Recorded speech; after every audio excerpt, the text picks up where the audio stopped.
ఓం నమో భగవతే శ్రీ రమణాయ. చాలా సంతోషం నాయన. మహర్షుల వారిని దర్శించడానికి వచ్చిన వాళ్ళలో కొందరు అడుగుతూ ఉంటారు, ఏ విధంగా అసలైన నేనుని ఇక్కడ ఉన్నటువంటి మాయా నేను ఏ విధంగా మనం గుర్తించాలి, ఎలా గుర్తిస్తాము? వారి ఉద్దేశం ఏంటంటే, వ్యక్తిత్వాన్ని అట్టిపెట్టుకుంటూ ఆత్మని గుర్తించటం కుదురుతుందా అనేటువంటి దృష్టికోణంలో అడుగుతూ ఉంటారు. ముందు నేను దేహం అంటున్నావే, అటువంటిది ఉందేమో చూడు. ఎప్పుడైతే నువ్వు విచారం చేత దాన్ని కనుగొంటావు లేదని, అక్కడ మిగిలి ప్రకాశించేది నీ సత్యత్వమే ఉంటుంది. ఇప్పుడు నువ్వు చేసేది అట్టు తొలగించే ప్రయత్నమే తప్ప ఆత్మని ప్రకాశింపచేయటం కాదని గుర్తుపెట్టుకో అంటూ హెచ్చరించారు. ముఖ్యంగా కనపడిపోయేది ఏదైనా అసత్యమే. దానికి ఆధారమైనటువంటి మూలం ఏదైతే ఉందో, అంటే దేనివల్ల ఇది ప్రకాశిస్తూ నశిస్తూ పోతున్నదో ఆ మూలం మాత్రమే శాశ్వతము. ఉదాహరణకి సూర్యుడు చంద్రుడు ఉన్నారు. చంద్రుడికి స్వయం ప్రకాశం లేదు, కానీ చంద్రకాంతి దేనివల్ల వస్తుందని నీవు కాస్త విచారిస్తే సూర్యకాంతి వల్లని చెప్పి నీకే తెలిసిపోయిందిగా ఈ ద్వైతంలో, ఈ మాయలో. అయితే ఇటువంటి ఉదాహరణలు ద్వైతంలో నీకు అర్థం అవటానికి చెప్పినవే తప్ప అహంకారాన్ని పట్టుకుని వేలాడుతూ నేను ఎలా ఆత్మని గుర్తిస్తాను అనే దృష్టికోణంలో ఎన్నటికీ నీవు దర్శించలేవు. ఎందుకని? ఉనికి లేని దానితో సత్యాన్ని ఎలా తెలుసుకుంటావు?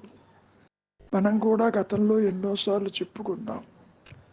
సర్పరజ్జు భయభ్రాంతిలో పాము లేదని తెలిసిపోయింది. ఆ పాము తాడుని తెలుసుకోగలదా? లేదు కదా. అక్కడ నీవు తాడునే చూస్తున్నావు, పాము భయము కలిగింది. తీరా విచారిస్తే తాడే ఉన్నది, పాము లేదని నీకే తెలిసిపోయింది.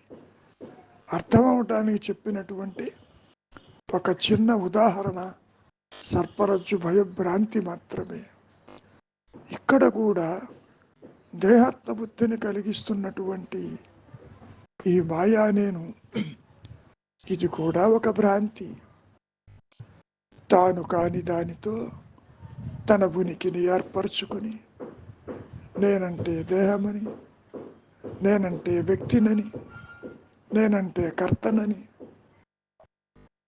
నాకు బాధ్యత ఉందని, బరువులున్నాయని, ఇతరులున్నారని, నేను చెయ్యవలసినటువంటి విద్యుక్త ధర్మాలున్నాయని నీవు అనుకుంటూ లేనిపోని బరువుని మోసుకుంటున్నావు. ఇక్కడ ముఖ్యంగా ఆలోచన లేని నిశ్చలమైనటువంటి ఏ మనస్సు అయితే ఇప్పుడు నీవు ఉన్నదని అనుకుంటున్నావో, మరి దాన్ని నీవు విచారిస్తే నిజానికి మనస్సు అనేదే లేదు. మనస్సు అంటే ఏమనుకుంటున్నావు? అది ఆలోచన సమూహమే కదా. ఆలోచన తల ఎత్తకపోతే మనస్సు అన్నటువంటి పేరు ఎక్కడుంది? మొట్టమొదటి ఆలోచన నీవు నిద్ర నుంచి లేవగానే నేనంటే దేహం అంటావు. ఆ తరువాత నీకు మనస్సులో సంకల్పాలు, ఇంద్రియ వ్యాపారాలు, కష్ట సుఖాలు ఇవన్నీ కూడా నిన్ను ఆవహిస్తాయి. దాని అర్థమేమిటి? నీవు కల్పించుకున్నదే అక్కడ కనపడుతుంది. నీ సంకల్పమే నీకు అన్యంగా కనపడుతుంది. అందుకని దేహమన్యము, సంసారమన్యము, జగత్తన్యము, నువ్వు అనుకునే దైవం కూడా నీకు అన్యమే. చివరికి నీ సహజత్వమైన ఆత్మ కూడా, అహంస్మరణ కూడా నీకు అన్యంగానే భావిస్తున్నావు. కాబట్టి నాకు ఆత్మ తెలియటం లేదు, ఏ విధంగా తెలుసుకోవాలి, ఏ విధంగా ఉండాలని అడుగుతున్నావు నీవు. ఇక్కడ ఎన్ని ఉదాహరణలు చెప్పుకున్నప్పటికీ బంగారు ఆభరణం ఉన్నది. బంగారానికి ఆభరణానికి తేడా ఉందా? లేదు కదా. నామరూపాత్మకములు సత్యము మీద, బంగారం మీద ఆపాదించగా ఏర్పడిందే కదా ఈ నగ. నగ అనేది, ఆభరణం అనేది బంగారాన్ని విడిచి లేనట్లు ఇక్కడ కూడా దేహాత్మబుద్ధి కలిగిన ఈ మాయాజీవుడు ఆత్మని విడిచివిడిగా లేడు సుమా. ఆత్మతోనే ఉంటాడు, ఆత్మ తెలియకుండా ఉంటాడు దేహాత్మబుద్ధి ఉన్నంత వరకు. ఆభరణం నామరూపాత్మకమైన ఆకారం ఉన్నంత వరకు మరి దానిలో బంగారం ఉన్నట్టు తెలియదు కదా. ఏం చేస్తావు నీవు? ఒక గోల్డ్ స్మిత్ దగ్గరికి తీసుకువెళ్తావు, ఇది బంగారం అవునో కాదో చూసి చెప్పమంటావు. వెంటనే ఆ గోల్డ్ స్మిత్ ఏం చేస్తాడో తెలుసా? నామరూపాత్మకమైన ఆభరణాన్ని కరిగిస్తాడు.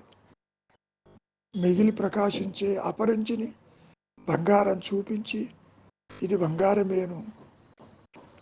మరైతే ఆ ఆభరణము అది కూడా బంగారమే. బంగారం లేకుండా ఆభరణం నేను ఎక్కడ తెచ్చేది? కావాలంటే నేను మళ్ళీ ఆభరణం చేసి ఇస్తానంటాడే తప్ప ఆభరణం బంగారాన్ని విడిచి లేనట్లు ఇక్కడ అహంకారము, వ్యక్తిత్వము, పరిమితత్వము, ఈ జనన మరణాలు అనుభవిస్తున్నటువంటి జీవుడు ఉన్నాడే, ఆత్మని విడిచి ఉండడు ఉండడు ఉండడు. మరైతే ఆత్మ తనకి ఎందుకు తెలియటం లేదు? తెలుస్తుంది. ఎప్పుడు తెలుస్తుంది? ఈ మనస్సులో వృత్తిరాహిత్యమైనప్పుడు, అన్యత్వము తల ఎత్తనప్పుడు, భావనలు, ఆలోచనలు, సంకల్పాలు, కోరికలు, బంధాలు, బాధ్యతలు తల ఎత్తని స్థితిలో నీవు నీవుగా ఆత్మగానే ఉంటావు. నీవు నిద్రపోతావు కదా. నిద్రలో నీకు నీ దేహము, సంసారము, జగత్తు, బాధ్యతలు ఏ ఒక్కటైనా నీవు గుర్తించగలవా? అయినా నీవు ఉన్నావు కదా. ఆ నిద్రలో ఉన్నది ఏమనుకుంటున్నావు? అది అజ్ఞానం కాదు నాయన, నీ సహజత్వము. నీకు తెలియకపోవచ్చు. ఎందుకు తెలియదు?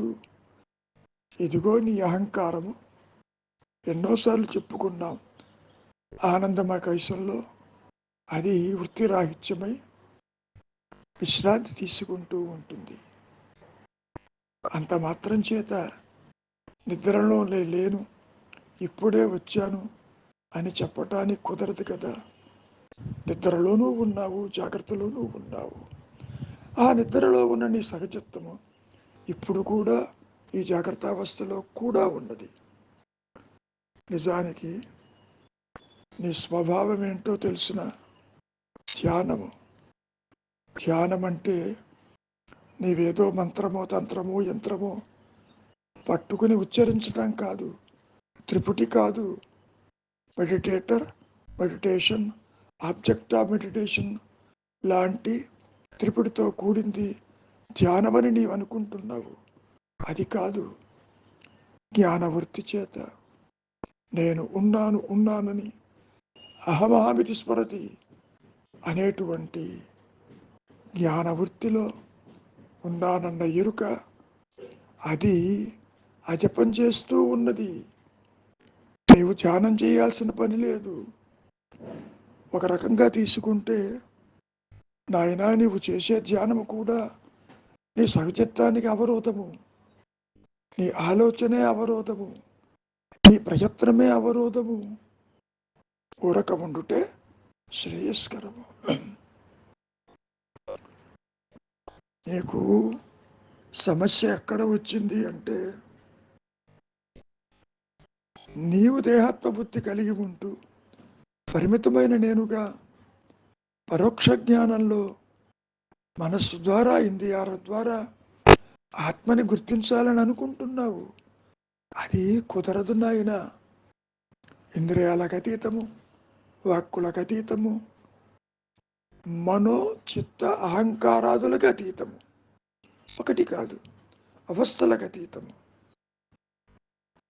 కనుక నీవు ఎన్ని రకాలుగా ఆలోచించిన మౌనానికి రాక తప్పదు. అసలు సాధన చేసేవాడు లేడని, ఆత్మ సాధించేది కాదని, అది ఎప్పుడూ ఉన్నదని, దానికి అవధులు లేవని, అది పరిమితాలు సృష్టించదని, అనంతత్వంగా ఉంటుందని, అవధులు లేక పరిధులు లేక జ్ఞానవృత్తితో ఆత్మ ఉన్నానన్న ఎరుక కలిగి నిరంతరము ప్రకాశిస్తూనే ఉంటుంది. అది కొత్తగా రాదు. అందుకే మహర్షులు వారు అంటారు, ఇప్పుడు కూడా నీవు అదేను, ఇప్పుడున్న స్థితి పోతే అది వస్తుందని అనుకుంటున్నావు. తెర మీద బొమ్మలు పడినా, దృశ్యాలు పడినా, పడకపోయినా తెరకేమైనా ఇబ్బందా? అటువంటిదే ఇప్పుడు నువ్వు చూస్తున్నటువంటి ఈ దృశ్యమాన ప్రపంచము, జాగ్రత్త స్వప్న సుషుప్తలు కూడాను. కనుక ఇంకా నువ్వేమని అడుగుతున్నావు?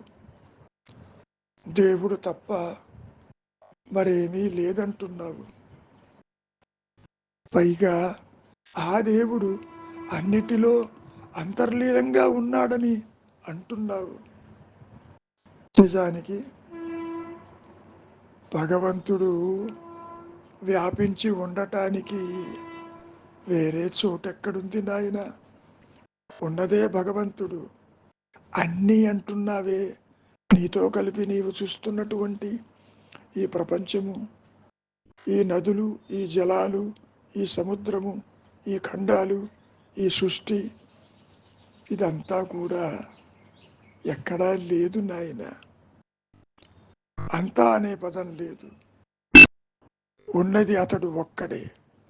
అతడు అనే పదం ఎందుకు చెప్పారు అంటే జ్ఞానమయుడు కాబట్టి. దేహంతో ఉంటేనే నీవు వ్యక్తి అని అనుకుంటున్నావు. ఆత్మ అనేది అనంతమైన ఒక శక్తి స్వరూపము. ఇక్కడ నీవు చూస్తున్నటువంటి చరాచర సృష్టి యావత్తు, ఈ బ్రహ్మాండమంతా నువ్వు చూస్తున్నావుగా. ఇక్కడ అంతు లేకుండా గ్రహాలు ఎన్నో ఉన్నాయి కదా.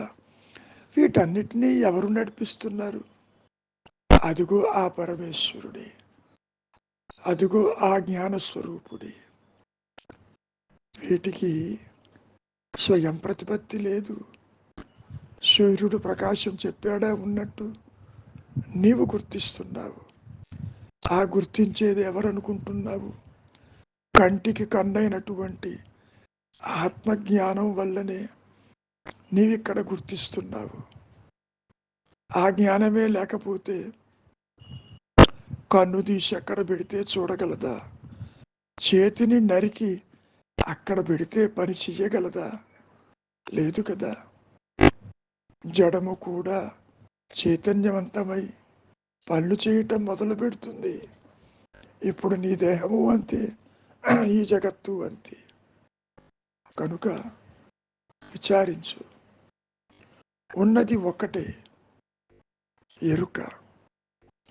మరి లేనిదో నీతో కలిపి నీవు చూస్తున్నటువంటి చరాచర సృష్టి కూడా ఉనికి లేనిది, ఒకదాని మీద ఆధారపడి ఇది ప్రకాశిస్తూ ఉంటుంది.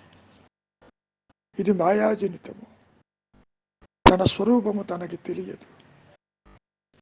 కనుక విచారించు, మౌనానికి రా. దృశ్యవారితంగా నీకు వద్దన్న నీ సహజత్వమే ప్రకాశిస్తుంది. ఒక్క విషయం బాగా గుర్తుపెట్టుకో, అహంకారాన్ని అట్టిపెట్టి ఆత్మ ప్రకాశించదు. ఇప్పుడున్నటువంటి మాయని, వ్యక్తిత్వాన్ని, కర్తృత్వాన్ని, బంధాలని పూర్తిగా మట్టుపెట్టి అదృశ్యము చేసి అది ప్రకాశిస్తూ ఉంటుంది. అదే నీ స్వరూపమని ఆత్మగా నీవే గ్రహిస్తావు. ఆది శంకరులు కూడా ఈ సందర్భంలో ఇదే విషయాన్ని ప్రస్తావిస్తూ, ఏ జీవుడైతే నీవు పరిమితమైన దేహాత్మ కలిగి ఉన్నాడని నీవు అనుకుంటున్నావో ఆ జీవుడు పరబ్రహ్మకు విడిగా లేడు.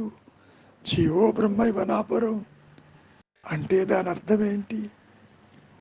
జీవుడే పరబ్రహ్మము అంటే జ్ఞానము.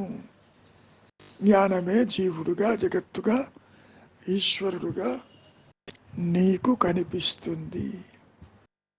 ఎవరికి? మాయా నేనుకు మాత్రమే. ఆత్మ దేనిని అన్యముగా చూడదు. ఈ జీవుణ్ణి, జగత్తుని, ఈశ్వర భావనలని ఆత్మ గుర్తించదు. ఒకవైపు దానికి అన్యమేమీ లేదు, మరిటో జీవభావన నీవనుకుంటున్నావు, ఆత్మ గుర్తించదు. కారణం ఆత్మకి నీ సహజత్వానికి అన్యత్వము లేకపోవటమే.